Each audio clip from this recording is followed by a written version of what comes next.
Let's continue on our tutorial of the Rubik's Cube.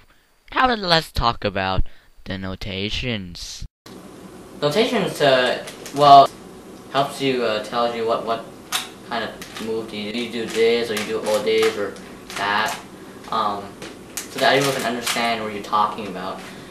What do you do to the Rubik's Cube to do that sequence?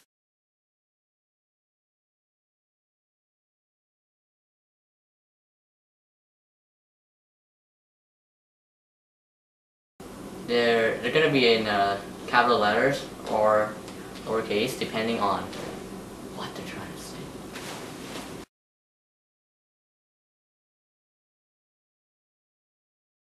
To learn the basics, here is an example. The top face is called U.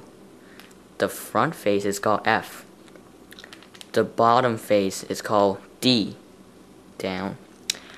The back face is called B.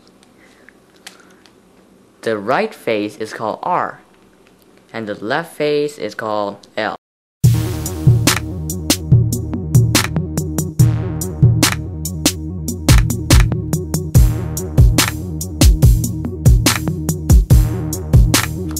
But wait.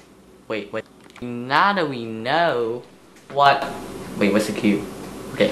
So now that we know which letter means what face, how do we know which way to turn it? How much to turn it? Well, let's go. If there's nothing, no prefix or suffix, whatever, after the letter, we interrupt this tutorial to bring you breaking news. Let's look at today's headline. Prefix goes after words. What? Say F. Then you turn it 90 degrees clockwise. If there is a apostrophe after that, you do it 90 degree counterclockwise. Counterclockwise. Sorry for the inconvenience, but the rest of the explanation were not filmed. Don't worry, you didn't miss out on a lot of stuff.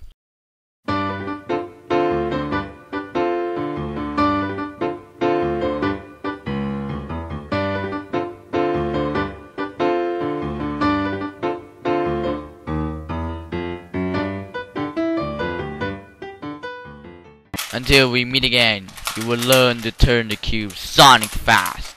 May the cube be with you.